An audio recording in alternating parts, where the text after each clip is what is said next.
Yes. Thank you. Please have a seat for the stand. And for the record, spell your first and last name, please. Jason Rubin, JASON-RUBIN.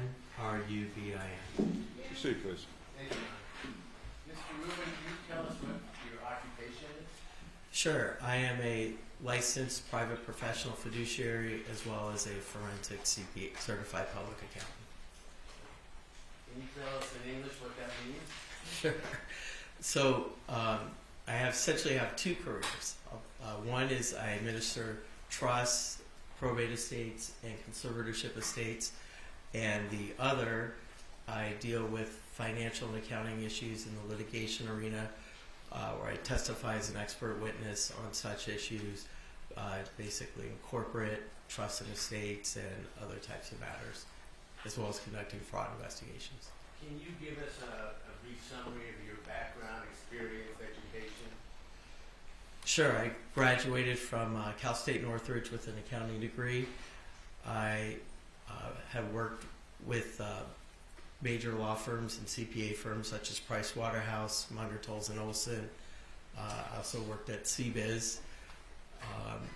And I have about 34 years as working as a forensic accountant and about 20 plus years acting as a private professional fiduciary.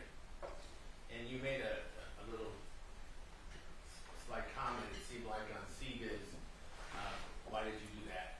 Oh, because the DA's expert, Marie, had worked at, or works at CBiz, but she didn't work there when I was there. I think she started in 2002 and I left in 2000.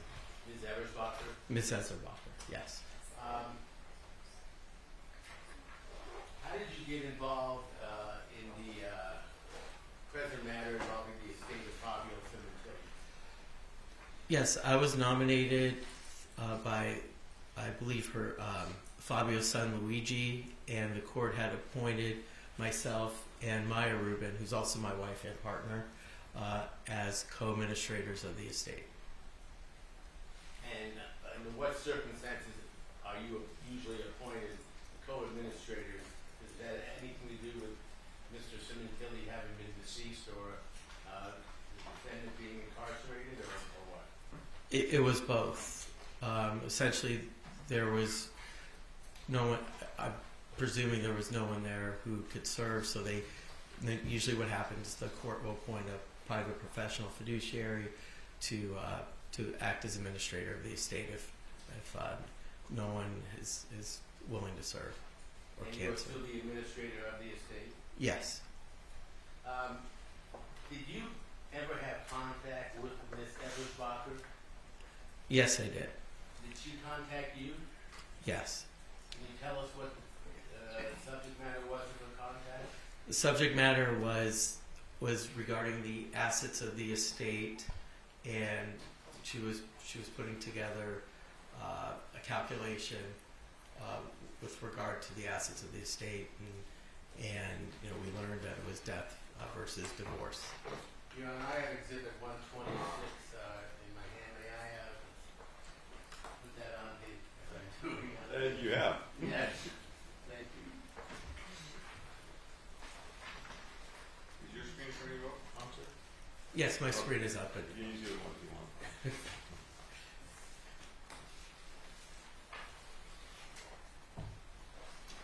Mr. Rubin, this is Exhibit 126. Do you recognize it? yes, I do.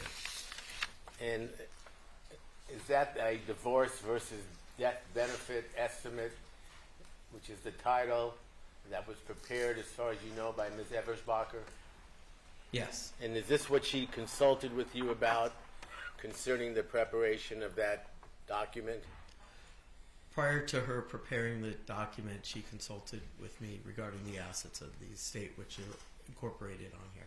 And did you review the document before talking with her about it, or did she talk with you about it before she completed it? She talked with me about it before she completed it.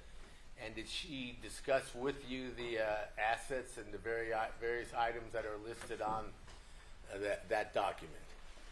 She discussed with me assets, which I could see some of them are on the document. or the assets are on the document. And you recall the advice that you gave her concerning that? Well, I during our conversation prior to this document being prepared, I did mention to her, like as I mentioned to others, that I always felt that Fabio was worth more. I'm sorry, there was a greater divorce benefit than there was a death benefit with regard to Fabio. And what did you base that on? Well, let me look. Looking at the document up there, what items did you disagree with? I disagreed with the P&G stock options as well as the post-death separation, compensation, as well as some other items that were not put onto the document. And one of the items that was not put onto the document, did that include alimony? Yes. And did you make that known to her? At the time, yes. Okay. Now, concerning the stock options, can you tell us, and referring to the chart, where you believe her calculations were inaccurate? I'm sorry, repeat that again? Regarding the stock options, can you, referring to the chart, 126, tell us where she was wrong concerning the options, in your opinion? Sure, she was wrong that this chart was supposed to be prepared as what Monica's mind was January 2017. Which was what? January 2017. And I'm this, going to object that students Fox on evidence. That's overruled. Is that the date of the murder of his death, Fabio? correct. So as of January 2017, the value of those options were about $74,000. And what happened was the stock options, the price of Procter & Gamble had gone up over time, and then these options were cashed out in 2024 where the stock had doubled. So the value in 2024 was $935,000, but in 2017 it was only $74,000, so that's where my major disagreement was with the chart. All right. And why did you calculate the item at the time of Fabio's death? Because at the time, I was looking at what would have been in Monica's mind at that time, and there's no way it could have been $935,000 because that's it's a crystal ball, looking out 8 years or 7 years from January 2017. So if those options had been exercised on or about the date of the death of Fabio Sementilli, the value would have been what? I think it was around $74,000. And the figure again that was put on the chart by Ms. Eversbacher? $935,814. And that was the date that the estate actually exercised the options in what year? 2024. At any time after the death of Fabio Sementilli and up until the date of the arrest of Ms. Monica Sementilli, to your knowledge, was there any attempt made by her to cash in on those options? Not to my knowledge. In fact, the estate itself, which you were administrator of, until you got a letter from Procter & Gamble, were you even aware that those options existed? I was not aware those options existed until approximately 2023. And at that time, there was a limited period, am I correct, that if you did not exercise them on behalf of the estate, they would have expired? That is correct. So they were exercised at that time, is that correct? Yes, 23 and 24, yes. And there were several stock options, separate options, is that correct? Several tranches of stock options. So are you using the total of what those options would have been worth on the date of his death versus the date of 2023 or 24? Yes, I'm using the total of the three tranches that were exercised and cashed out in 2024 to come up with the $74,000 of the date of his death versus what was cashed out of $935,000 in 2024.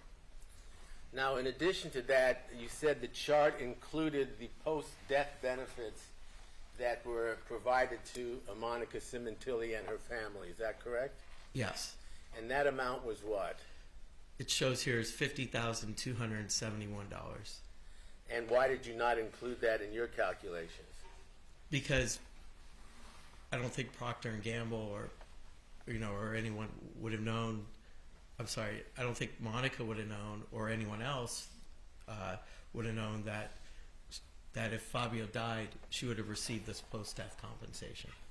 In other words, these were figures decided on or amounts by Procter and Gamble to assist Ms. Sementilli and her family that were only calculated or offered to her after the death of Fabio Sementilli, correct? Yes.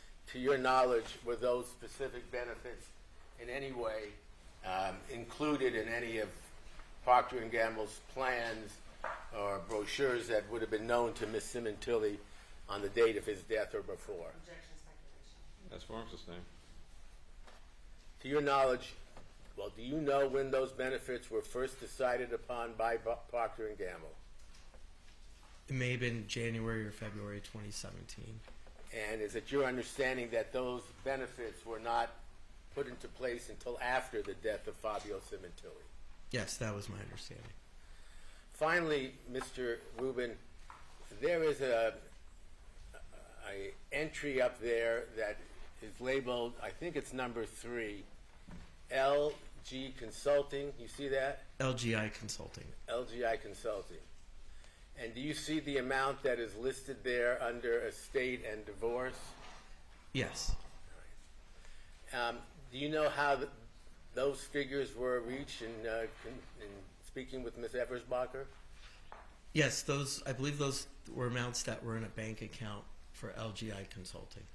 And LGI stood for Luigi, Jessica, and Isabella. Is that correct? I believe so. Okay. Do you know what those, did you research what those amounts were based on?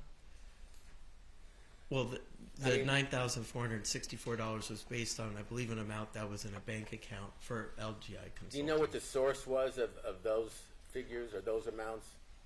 I believe that the source was the monies that LGI had received from Scissor Boy, who Scissor Boy had a contract with Procter & Gamble or Wella for an app, and so Scissor Boy would give Fabio approximately 25% through LGI of the monies that were received from him through Procter & Gamble and Wella. All right. And did you research or did you have or uncover the figures, the amounts for the past 3 years, for instance, on the tax returns that was going into that account as a result of this arrangement between Fabio and Scissor Boy? Yes. And what was those amounts approximately?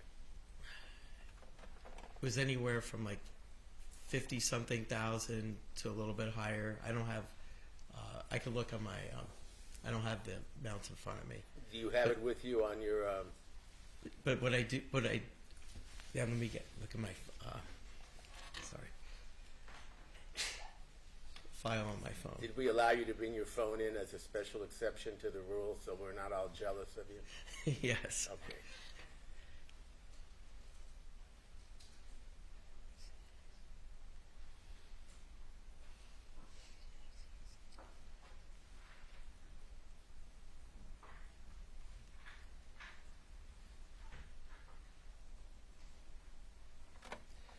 So in 2015, they received $63,137, and that's what that was what was reported on their income tax returns. And then in 2016, they reported $54,886 on their income tax returns as being Now- received.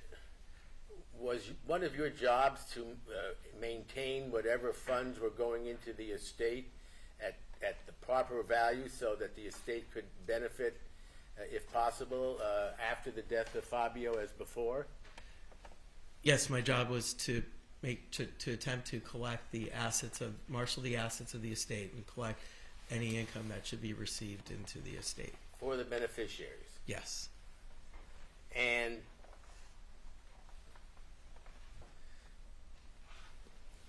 in doing so, did you investigate what the source was and what the relationship was between Scissor Boy and Fabio Sementilli?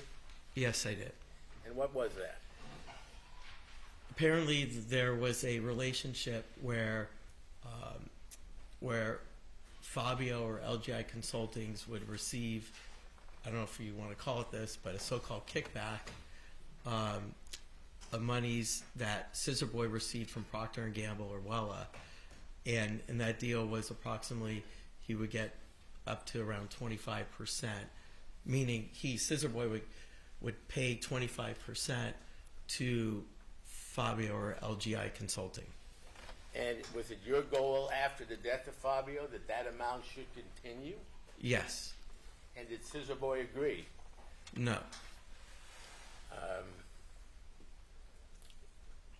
Did they indicate why they disagreed? He pretty much said when Fabio died, the deal died with it. And did you consider filing litigation against Scissor Boy to compel them to continue to pay that amount? We considered and did file litigation. And what was the result of that litigation? The result of the litigation was unfortunate, but we got $25,000. The problem is that one, it would have been very costly to litigate, and two, there was no prevailing party. There was no written agreement for a prevailing party clause provision. So the cost, it would have been a lot of discovery and a lot of costs involved, and we didn't want to burden the estate with the costs. And plus, also it would have been difficult to collect because Scissor Boy was a Canadian citizen. So, as a practical matter, while Fabio Sementilli was alive, the amounts that you've testified to would have continued, as far as you know, into LGI, correct? Yes, but I believe those amounts would have been greater than the ones showing. And On the in returns. essence, you were informed that upon the death of Fabio Sementilli, those amounts would no longer be paid because they depended on his being alive and being involved in the relationship between Wella and Scissor Boy. Is that correct? Yes. Did you later find out that after Fabio Sementilli died, that Scissor Boy made a separate contract with Wella without him and collected additional funds from Wella? Yes. Relevance, Sustained. move the strike. Very well, Your Honor. Thank you. Let's take a, Thank you. Well, I'm sorry. Can I just be over for 1 second? yes. I don't think I asked you the final question of after including the items that we've discussed. Well, first of all, did the chart include alimony? The chart prepared by the DA's expert, Marie, no, it did not. And did she discuss that with you at all? We never discussed the chart. We discussed items that were in the chart, but not the chart itself. So you developed or prepared a chart, I believe, that involved the discrepancies that you have discussed with us today. Is that correct? Yes. And excluding alimony, well, let me ask you this. What was the figure that Ms. Ebersbacher had on her chart as the advantage to the defendant upon the death of Fabio Sementilli versus had he lived and they divorced? Yeah, she put on there that the total death benefit greater than divorce benefit was $1,506,081. If you corrected that amount by the mistake you say she made in calculating the value of the options as of 2023 or 24 rather than the date of the death, what would the difference have been? I believe I have a chart right here. That's all right. Sure. The difference would have The difference of the overvaluation of stock options was $495,011. So it would have reduced the $1,506,081 by $495,000. So it would be approximately $1 million. And did you calculate what the approximate difference would be if alimony had been figured into the calculation due to that would have been due Ms. Sementilli upon the death, upon the divorce between her and her husband? Yeah, I incorporated the information received from the family law expert. And he said it was $900,000 that Monica would have received in alimony over 10 years, or I'm sorry, it was $90,000 a year for 10 years should there have been a divorce. And if you had figured those figures and included them in the death versus divorce chart, what would the amount have been? So if you deduct the $900,000, then you're left with that the death benefit over the divorce benefit would have been $100,000. And would you agree that that figure could depend on a lot of factors, how much alimony you get, such as the length of the marriage, what the salary, whether or not Ms. Sementilli worked on her own afterwards or not, and other factors? Yes. And you calculated on a 10-year period, is that correct? Yeah, on the period based on the family law expert, yes, the 10-year period. And if they if they had been married for 20 years, she may have been able to get alimony greater than that, correct? I don't know. Okay. Would, as far as you know, alimony have been based or corrected in some way if Mr. Sementilli's annual income had increased? I'm sorry, repeat that again? If his income had increased each year, to your knowledge, based on your experience, would that have at some point increased the amount of alimony Yes. because of the increase in the salary? Yes. Jack is speculation. Like strike the Strike him. Did the chart include anything involving alimony? No, it did not. And did you disagree with that? Yes, because the chart is titled divorce versus death benefit, and it's calculating total death benefit greater than divorce benefit, and one of the divorce benefits should have incorporated alimony. That should have been a component in there. Would you agree alimony can be in a range depending on a lot of factors? Could have been what? A range of numbers. Oh, a rate. Yes, there could have been a low range to a high range. Was that even put into the chart? No, it was not.